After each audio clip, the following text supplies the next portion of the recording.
Hello, and welcome to the 21st century. This is where I talk about technology trends and how they will change our day to day lives as humans. Today, I'll be talking about robotaxis or autonomous vehicles. Um, they've been in the news quite recently. Tesla will be launching its um, robotaxi in Austin in June this year. Waymo has also been a key point in Google's latest earnings call and have recently announced that they are doing 250,000 rides per week. Um, and I think there's a common question right now on who will kind of win this autonomous mobility race. How far away is this? I think it's very interesting to get into. Now, I know this image is a bit misleading because Tesla was likely launch with their Model Ys and their purpose-built robotaxi is the Cybercab, and this is showing a Cybertruck, and this is the Waymo there is more of a next generation depiction. But I asked ChatGPT to make this thumbnail, and I actually thought it was quite eye-catching, so I left it as it is. Cool, and just another quick note, Waymo is a subsidiary of Google, which is why Sundar Pichai, Google's CEO or Alphabet CEO, is there. Cool. So, just a quick summary. Whether or not you agree with my conclusion or not, I advise you to just kind of listen through to my arguments, and then if you do disagree, put it in the comments down below, or challenge any of the reasons I give. So, while autonomous vehicles may seem far off, Waymo, as I said, is recently um, doing 250,000 paid rides per week. They are potentially a massive market, 300 to 400 billion by 2035, and this could also be quite conservative. Um, Tesla and Waymo are the two I've chosen to focus on today because they are leading in two very distinct approaches to autonomous vehicles or AVs. Tesla is vision only, and Waymo is betting on a LIDAR and geofence rollout. More details in the later slides. So, Tesla's approach is expected to be cost competitive and rapidly scalable, while Waymo's approach has a proven safety track record and demand. It is live right now. So many people think that Waymo is ahead because they do currently have a robotaxi in operation, and Waymo and Tesla does not have anything on the roads today.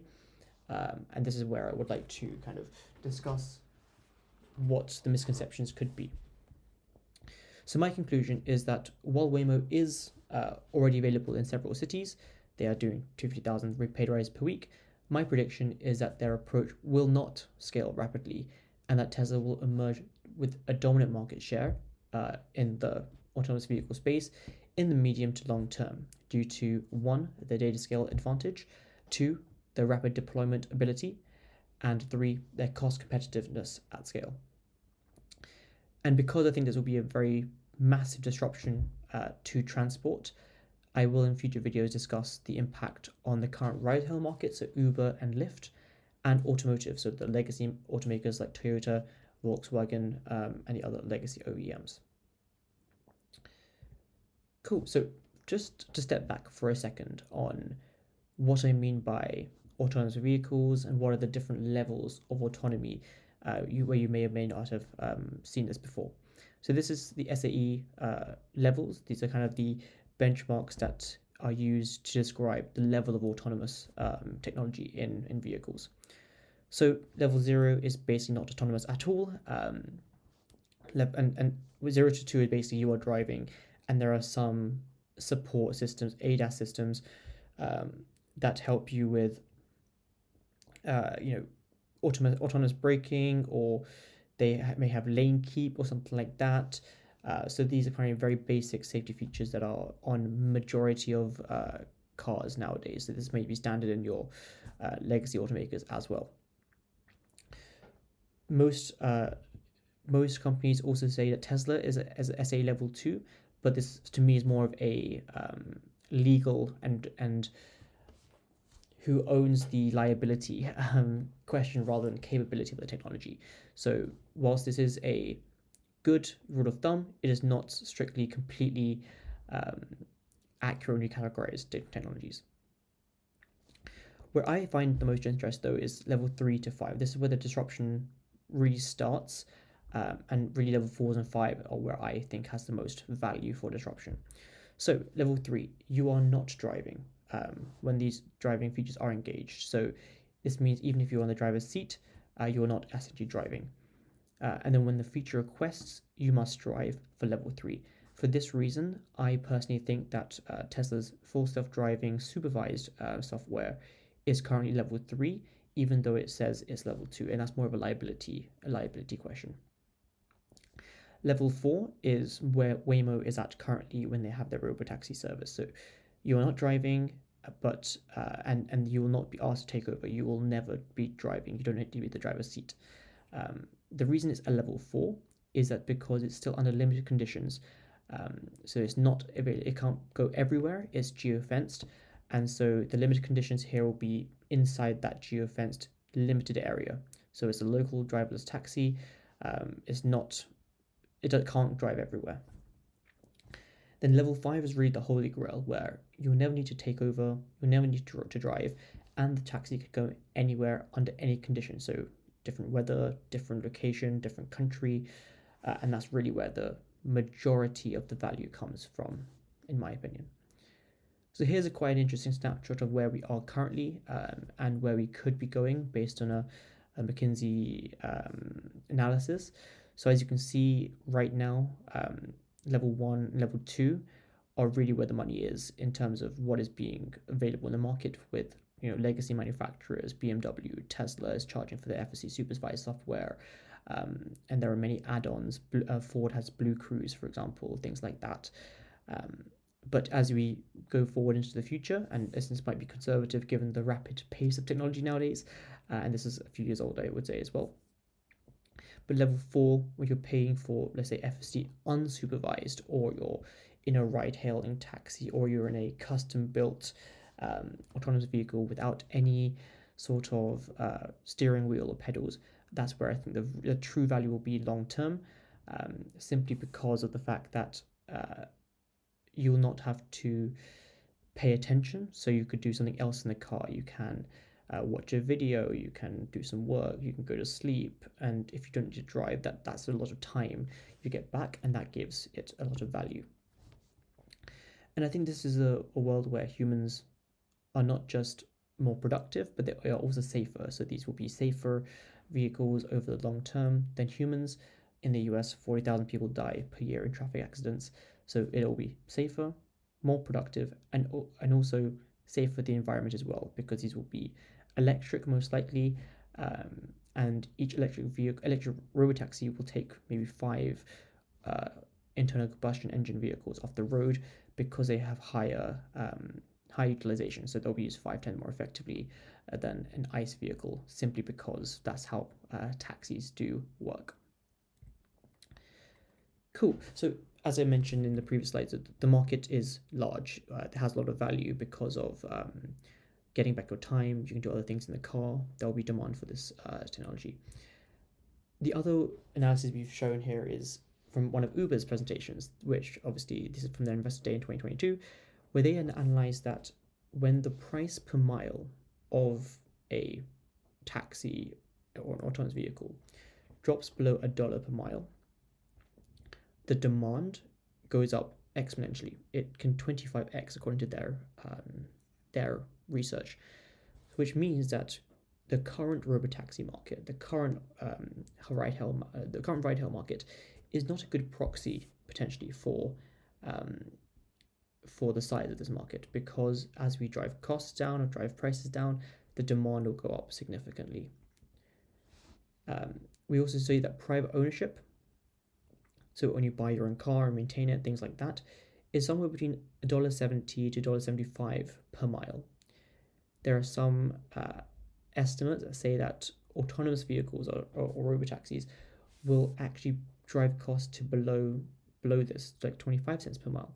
So you may see a situation in the future where even private ownership of your own vehicle is now out-competed by autonomous vehicles. So you may choose to have one car in a family rather than 2, 3, 4, which somehow households do have. And some may feel that actually no car is the best best method for them because they'll be ubiquity, cheap, on demand, and then they may not need to justify a single car.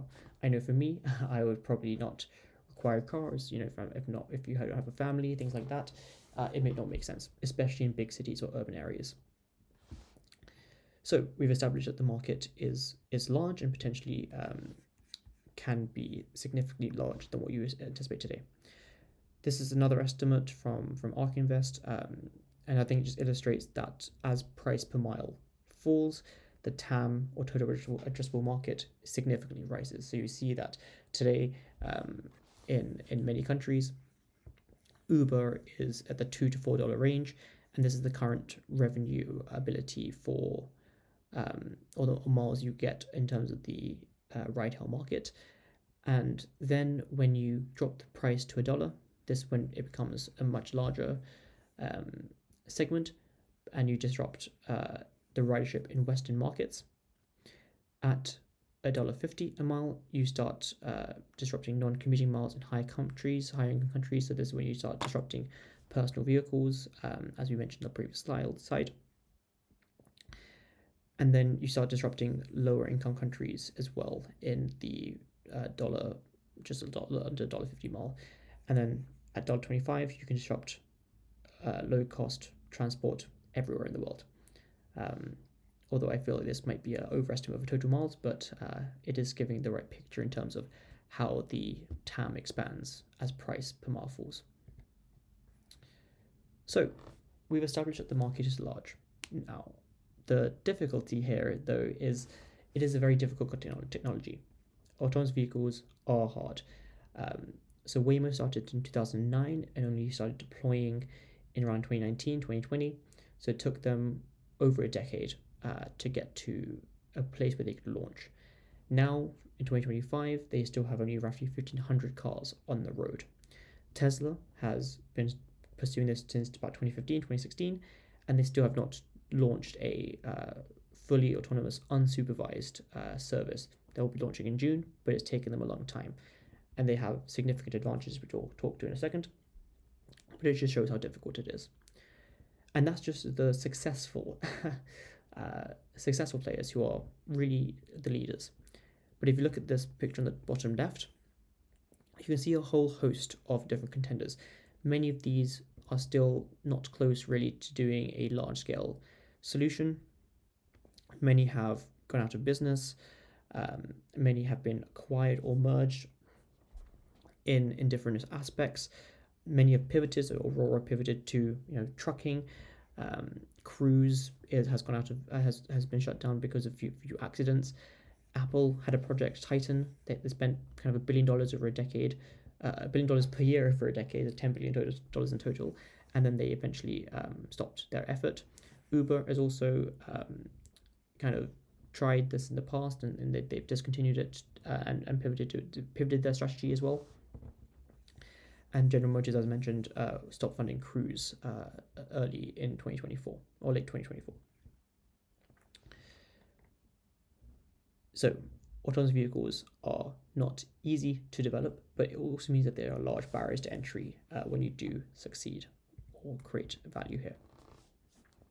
So why am I focusing on Tesla and Waymo? So Tesla, as I mentioned, has a vision-only based camera system. So this means that they use 8 cameras around the car. They do not use LIDAR. They also removed radar from their cars over the past few years. And they're then using an AI neural net to essentially take the vision input and output the right action, just like a human, where we only use our eyes really and can drive. So they're using vision plus AI. Waymo, however, has a much larger sensor suite. So they use LiDAR, they use HD maps, they also use cameras as well. They use radar. It creates a much more expensive sensor suite, but they have that's kind of their approach, and we'll go into a little bit more detail over the next few slides on how these approaches differ. The reason I focus on these two and not the legacy automakers, OEMs, or the Chinese OEMs is because that they are essentially at different stages and trailing both Tesla and Waymo in their respective approaches. So Many of the legacy OEMs have many partnerships with some of those previous companies I mentioned on the other slide, or they are partnering with NVIDIA as well. So they use a combination of vision, LIDAR. I know Mercedes uses LIDAR in their test vehicles, Volkswagen as well with mobility. They use NVIDIA for generating synthetic data, things like that. But all of them are doing an earlier version of what Tesla and Waymo have achieved, and also Tesla and Waymo use a variety of approaches too. Tesla also uses synthetic data, and also uses their LiDAR at validation pre-testing phases. A lot of the Chinese OEMs are kind of following in more of a Tesla approach, so they're using a vision only. Like XPeng is very much using Tesla's approach, but they are a few years behind Tesla, and they don't have the same scale. So as a result, I'm focusing on Tesla and Waymo as the market leaders for their specific strategies, and I don't think there's many other companies that are about to leapfrog either Tesla or Waymo in the next few years. Cool. And just again to mention that Tesla started in 2015, and Waymo did it in 2019, so there was a bit of advantage on time for Waymo at the start as well. So now let's get into why I believe that Tesla will win the market in the medium to long term. So number one is that Tesla has a substantial data advantage over Waymo. So as you can see from this graph, Tesla has been driving FSD supervised or a beta version of the software on all of their cars since about 2021. They had the cameras and sensors for autonomous vehicles, autonomous driving, since about 2018 to 2019. And they essentially did this at a time when they were still not ramped fully. They were still struggling with the Model 3 ramp. There was, production hell, as you can suggest it, from Elon. But yet they invested the capex to install these cameras, lose some margin as a result, because they were interested in doing this full self-driving, which is again quite a unique approach. If you're a struggling car company and every dollar of cost matters, you don't start adding cameras and FSD computers to your car on every single car you manufacture. However, it gave them a massive advantage because now every Tesla you see on the road, over 7 million across the world, have these cameras around the car. We now have in the US over 400,000 people and Tesla customers using FSD supervised. This means they have intervention data if something goes wrong. They have geographical flexibility, things like that. And you can also see the scale and exponential nature of this curve, because Tesla has grown as a company. That means that they're shipping more and more vehicles each year. They're now at a run rate of maybe 1.8 million vehicles per year. So this data gathering is just increasing rapidly and rapidly and rapidly. You can also see that once FSD v12, which is when they move from a deterministic model, which means software code by code or if then statements, to more of a neural network focused approach, where they removed 300,000 lines of code and replaced it with a neural net as a majority of the system. This also means that they have more miles driven autonomously, because as the model gets better and better and better, more customers are subscribing, more customers trust it, and more customers trust it for the duration of their journeys rather than testing it out, having interventions. It's a better customer experience. It's cool. So you can see that we're really reaching an inflection point, and they've now reached, as of March 2025, 3.5 billion miles on FSD supervised. So you can see how quickly this goes, because this is a little bit of an old graph, and it shows Tesla at 1.5 billion miles. So it's probably taken around June 2024. So that just again reiterates the speed at which they are progressing. So this is a 1-year-old chart, and it's already very much out of date. They've more than doubled the miles. However, Waymo is still lagging. It can't double the miles and catch up to Tesla anytime soon. Tesla is really running away with the data advantage. So Tesla has 3.5 billion autonomous miles. Waymo has maybe 40, maybe 50, 60 million by comparison. And again, it's not just the volume of miles, it's the diversity of the data set. So you can see that in the next slide here, actually, you can see where Waymo is available and where Tesla FSD Supervised is available. So Waymo is rolled out in San Francisco, Silicon Valley, Phoenix, LA, Austin. And so all of their miles are pretty much in these geofenced areas. It's not the entirety of LA, it's this blue area of LA. They can't go to airports yet, things like that.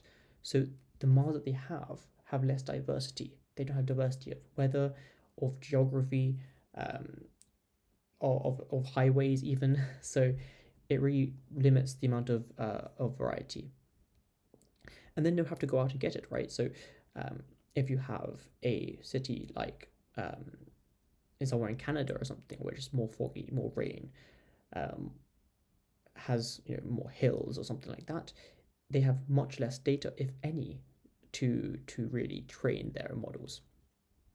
Tesla, however, has almost every geography. They have miles being collected, and this allows them to expand much more quickly, which we'll get into in a second.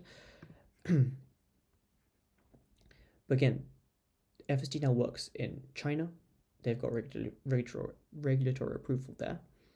Europe, they are training FSD Supervised there. They've not yet got approval for it to be rolled out to customers, but you can see recent updates that they are live in Paris, and then also they're live in Melbourne, Australia, which is very interesting because it's a right-hand drive country, so it shows that even a different side of the road, they can just drive with limited additional data. And the reason for this is because they have so much geographic complexity in their data set from the just US population and the US roads that they can expand to different markets very, very easily. Cool. So that was on the diversity of the data set. So it also means more corner cases, and then as a result of that, they can also generate much more sophisticated synthetic data, because the synthetic data that you can generate also depends on how much raw data that you have. So if you've got more edge cases, you can generate more variety of the edge cases as well. And number three, I think from my perspective, this is a very key point. So Tesla's data advantage is insurmountable as well, with large barriers to entry. So you can see that in each Waymo vehicle, they have 29 cameras, 5 LIDAR sensors, 6 radars, whereas Tesla has 9 cameras and that's it. Which means that to replicate Tesla's, and as you can see on the right, each new car that Tesla delivers comes standard with this feature set, because they have just 9 cameras. It's very low cost, and they exit the factory driving autonomously. These models wise just drive autonomously to their outbound lot.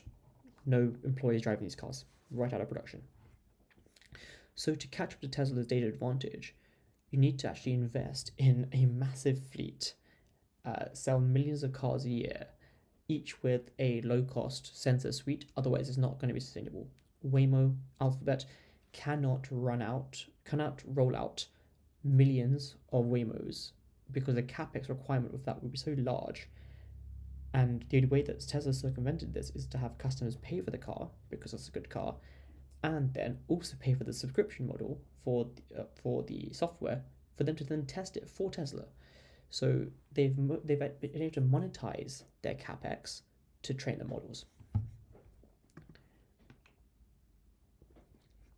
So this not only gives them a massive advantage of data, but a massive barrier to entry in terms of who else actually has this volume of data available.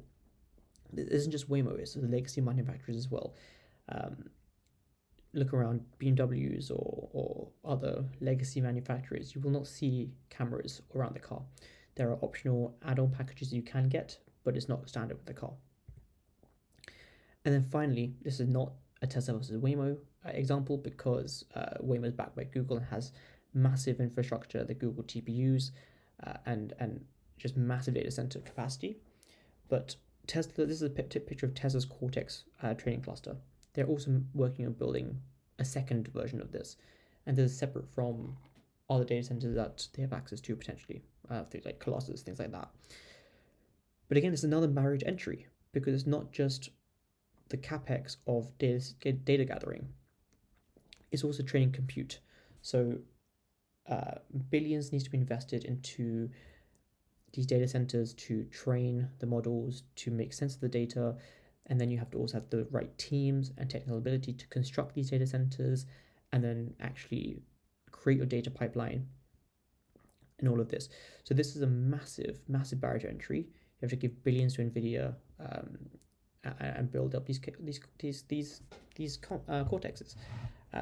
which also takes time. So another massive barrier to entry here. Sell by point 1, data. Number 2, Tesla will scale faster into new and existing locations. So this shows you why people currently believe that Waymo will win this. They've got 250,000 rides a week. They are live. They have multiple cities. They're expanding into other cities. But again, I'll show you why they'll quickly lose ground. So the reason for this slide is to just give you an idea of how they scale. And this is, I think, is a key point because it shows you how rapidly Waymo will expand versus how rapidly Tesla will expand. So first of all, how they scale. So Waymo, new HD map per city, validated individually. But let me go through each step of what happens when Waymo enters a new city. So when Waymo enters a new city, they need to deploy a fresh HD mapping run. So specialized vehicles drive the area, scanning everything in 3D. They have to post-process these maps to annotate lanes, curbs, signs, intersections, traffic rules. A semi-manual process can be autonomous later. They have to simulate billions of edge cases within that city's map before deploying a single ride. They then have physical test driving by safety drivers before going fully driverless. They then have to seek the regulatory approval city by city. Sometimes cities and states are faster, some are slower. They then need to have the operational infrastructure, depot, vehicle maintenance, local staff, and all of that. So it shows that it's a very slow, steady, city by city, linear scaling approach. They have to go to each city, each area that they want to work in, map it out, and then simulate and then validate. However, with Tesla's approach, it's the same software globally. They have hardware deployed at scale. All of their cars already drive all of these areas now today. Each of these areas have customers of Tesla who are testing software themselves. They are supervising software themselves. So they already have a lot of data about interventions per different region, per different city. And they do not need to worry about changes to the map significantly because they've trained a general solution. The model knows how to drive anywhere, even without any map data. It's just using the examples of people know how to drive to drive. So it does not need to go really city by city. They can scale really rapidly and potentially globally once ready. They can potentially just turn on an entire country rather than going city by city.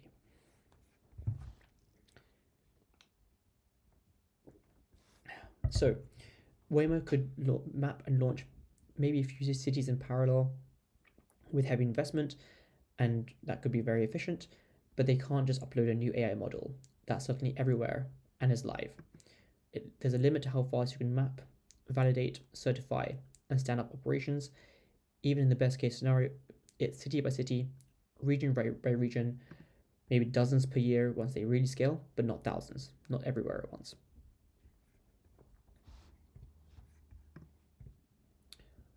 Then second, on this expansion point.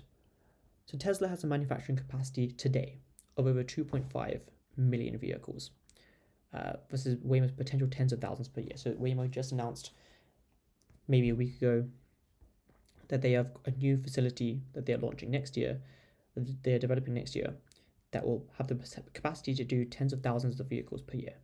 They're kind of hand making these vehicles. They're not a manufacturing expertise company. They have sensors. They're very good at the AI and self driving, but they're not. Their expertise is not mass manufacturing of cars. In contrast, Tesla has a capacity of 2.5 million. You can see that the Cybercab is under construction. So this is 2.5 million vehicle capacity without the Cybercab facility. The Cybercab facility is likely to have a run rate of millions per year rather than tens of thousands per year. And that's what's comparable to the Waymo approach here.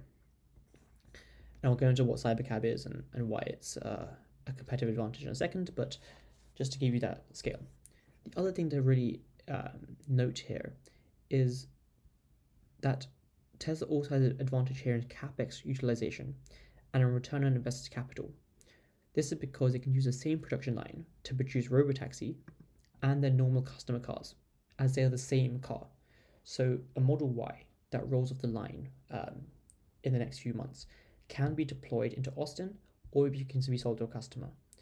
Therefore, Tesla's demand problem will kind of go away very quickly, because for any unsold car that they cannot use their capacity for, can now just be added to the Robotaxi network. As a result, as Tesla scales, they will be running their production lines or their capacity at full ramp all the time, because they either sell that car to a customer or they add it to the Robotaxi network.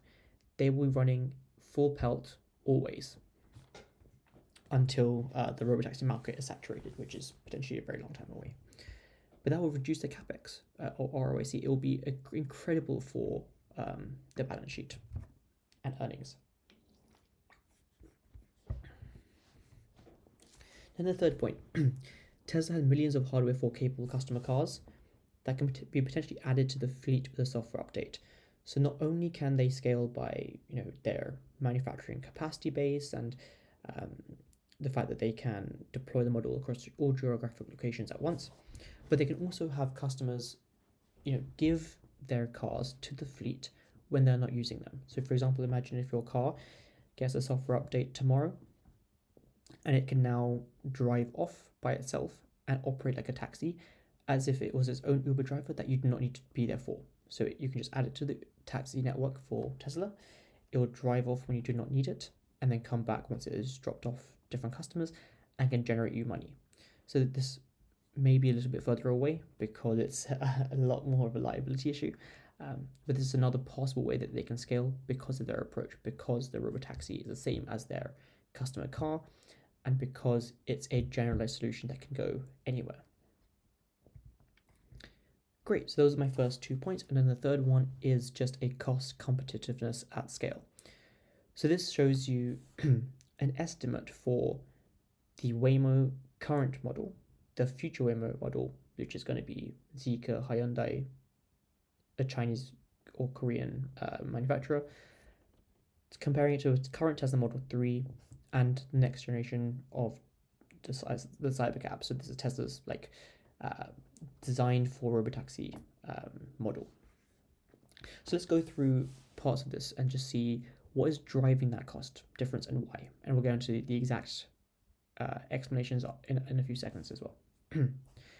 So as you can see, the remote operator, very similar cost across all regions, not big, doesn't drive the difference. Insurance fees also quite consistent across these four. I would argue that Tesla has potential advantages here. If they have a massive fleet management style thing, it might have a lower per mile or per vehicle cost if they have a bigger fleet.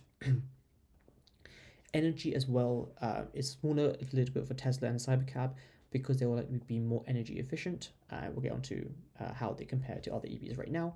But they also have vertical integration, right? So they can use their Tesla supercharger network and pay the basic at cost fee rather than having to pay a margin to somebody else or another partner. Maintenance and tires as well, it comes from their ability to just have their manufacturing ability and scale. They've got service centers already built in. They've got manufacturing expertise to make sure that they have really easy to repair cars, and they don't have to pay again a margin to a different component. Parking, and also they are the ones who supply the tires and they supply the bodies, so they can be at cost.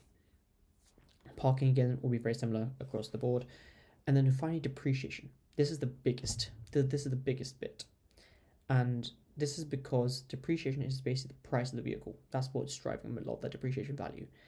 And the reason that the Cybercab and Tesla Model 3 are so small compared to the Waymos is because they use Tesla has a much lower cost for EVs, but also they've got a much cheaper sensor suite. You don't use LIDAR, they don't use cameras. And so because of this, they have a much cheaper fully loaded cost for their car versus a Waymo.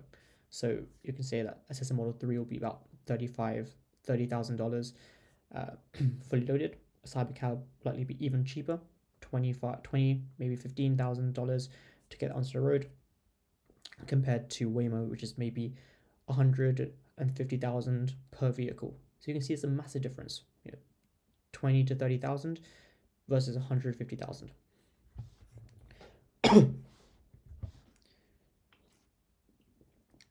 So this is kind of point one about not just a sensor suite, but the actual cost of the vehicle. So you can see that this is a massive difference. And I'll break it into the actual cost of the electric car plus the cost of sensors. So you can see here that Tesla, the ones you highlighted in green are the pure EV manufacturers. So Tesla, pure EV, XPeng, Zeekr, NIO, Rivian, VinFast, Lucid. These are pure EVs. They don't sell anything else. And we can see that all of these other EV companies are massively negative margin. So they do not make money. They are subsidized. They have to get cash infusions. They're not profitable on their own. Tesla is the only one that can make money on EVs. A lot of these other companies, so you see GM, Ford, BYD, etc., these companies still lose money or make very small profit on their EV business. And a lot of it is not showing up in these numbers because they make money on their ICE businesses. So, for example, Ford loses money on every car sold that's an EV. BYD does not break it up either, but they also sell a lot of ICE vehicles, hybrids as well. So the point being, they are the only really profitable EV manufacturer at scale. And that means anyone that Waymo partners with that isn't Tesla, there will be a cost disadvantage for, because not only would they have to pay for the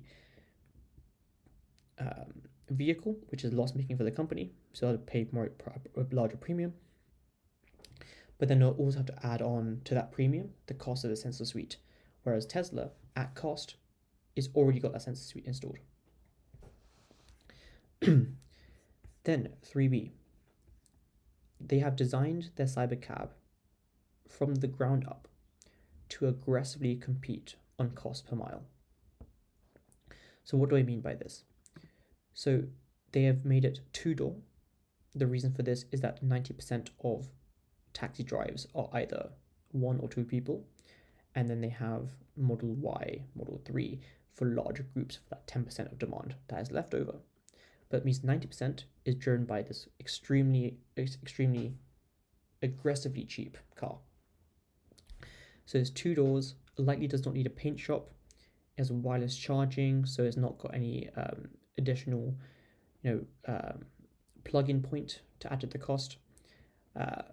It will have much lower weight as a result of this, so a smaller car, two-seater means there's no there's fewer parts, it's lighter, they can use a smaller battery pack if it's lighter. All of these factors come into play here. It will also use potentially giga castings, have 5.5 miles per kilowatt hour efficiency ratings. It also has no crevices, making it easier to clean, so it means maintenance is also lower. So you can see that this is massively thought through to reduce costs as much as possible, while still being extremely functional. So it has a large interior, extra large trunk, so for airport rides, things like that, it has you covered.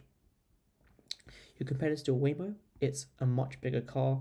They bought it from Jaguar I-Pace. Jaguar I-Pace is from Jaguar, and they no longer produce that car. Jaguar does not produce a car anymore. And then you apply massive sensor suites to it, makes the car heavier, makes it more expensive, and it's just not competitive at scale. Which also then translates to the price they can charge customers, which means that Tesla can undercut Waymo significantly and still make a profit per mile. And then I think this just reiterates the point about Tesla has the manufacturing expertise, which allows them to further drive down cost and compete at scale. So this is a slide that says what things from the Cybertruck will be used in future vehicles. And this kind of shows things, shows the manufacturing expertise. So 1, gigacastings. So these are 9,000 ton alloys. They can kind of reduce the number of parts needed to make the vehicle, which reduces cost. This will probably be used for the Cybercab. It might even be one part. Who knows? We don't know the Cybercab production line yet. Incredible audio, so there will be very good custom experience that other manufacturers can't compete with easily. Premium sound, 48 volt, again lowering the cost because it reduces the current by 4x. And Cybertruck was the first ever vehicle to do this, so I'm guessing that a Cybercab will also be 48 volts. Steer by wire means there's no steering column in the car as well. They've retained our steering wheel. That will save costs as well. And so you can see that there's a lot of expertise in Tesla manufacturing that helps them reduce costs further. And this is the final point on the cost side, which I think I've alluded to in the past, which is the vertical integration. So the Tesla ecosystem has a complete vertically integrated solution for autonomous vehicles or electrical autonomous vehicles. So they do refine lithium, they make their own battery cells as well, so they can really drive them to cost long term because battery cells are one of the most expensive parts of the vehicle. So that reduces the cost of the vehicle. They also have Tesla insurance already, so they can reduce insurance costs, especially if they've got fleet management. And that again reduces the cost per mile. Then they also own their own superchargers globally, and that means that they have the lowest cost electricity that they need. Some of these are actually powered by solar, so really just charging for free in some of these cases after you've installed the software or after you've installed the charger. Then you can even go into the fact that they have again the lower cost cameras and solution, and also they have a massive service network, fleet and delivery centers that they can use as parking or anything else if they need to. So it's just complete vertical integration that gives them a unassailable cost advantage on top of that unassailable data advantage and scale advantage. So I think the only question that remains after those 3 points is, will Tesla's approach work? Because I think I've done a good enough I've convinced you that if they are successful with their approach, it is very difficult for anyone else to compete. And there'll be a summary slide in a second. But essentially, the case for vision only is that humans use this approach when they drive, right? They use their eyes and they use their brain to drive. And Tesla does use LIDAR at validation, but not in deployment. So they do use it where it is necessary. And Elon has also said that SpaceX has designed their own LiDAR for docking with the ISS. So he's not against LiDAR. He says that they use it where it makes sense.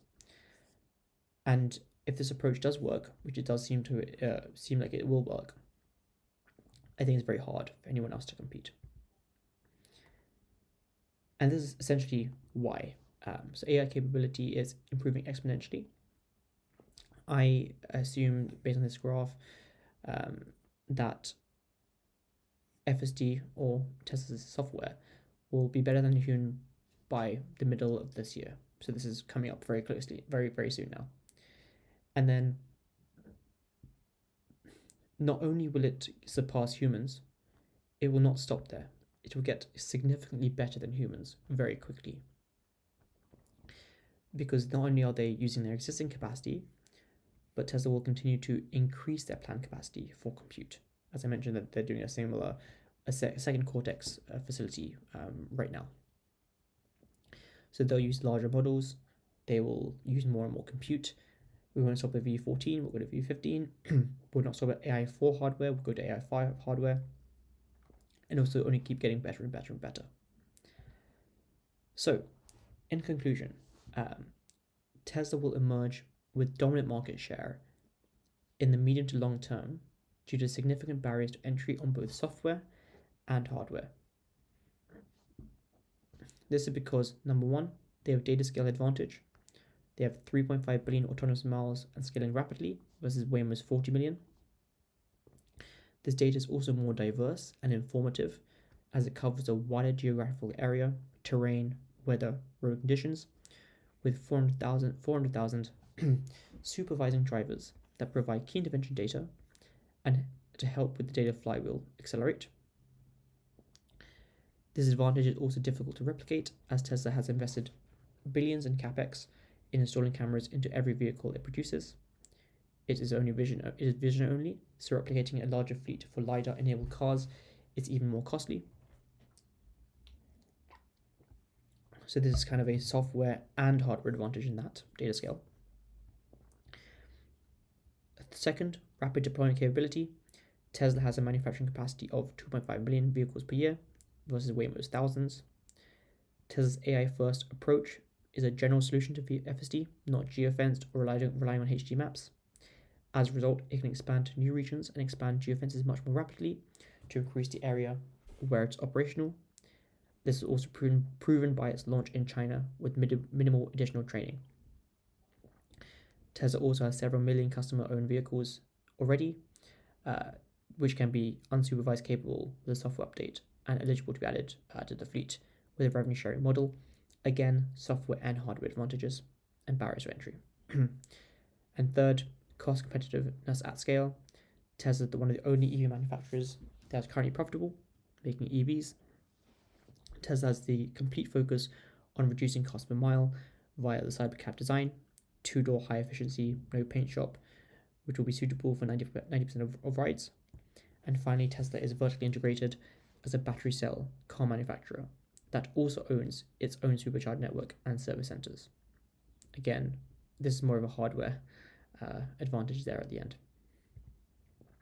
So, if you disagree, please add a comment in the chat below, and I will definitely give you a response and discuss with you down there.